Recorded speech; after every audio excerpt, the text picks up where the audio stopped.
Hey everyone, and welcome back. In this video, I'll show you the fastest way to save your favorite restaurants, parks, and spots in Google Maps for quick access later. First, open the Google Maps app on your phone or go to the website on your computer. Search for a place you want to save, like your favorite coffee shop or a museum you plan to visit. Once the place's information page opens, look for the Save button. It usually looks like a bookmark icon, or just says Save, tap, or click on it. A menu will pop up with different lists, like favorites. Want to go? In starred places, you can choose an existing list or even create a new custom one, like best pizza spots or weekend ideas. Select the list where you want to save this place.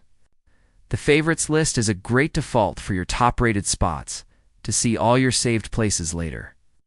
Just go back to the main map screen. Tap on Saved in the bottom menu. You'll find all your lists and favorite locations organized and ready to go. And that's it. Now you'll never forget that amazing restaurant or need to search for an address twice. If this helps you stay organized, let me know what your first saved place was in the comments. See you in the next one.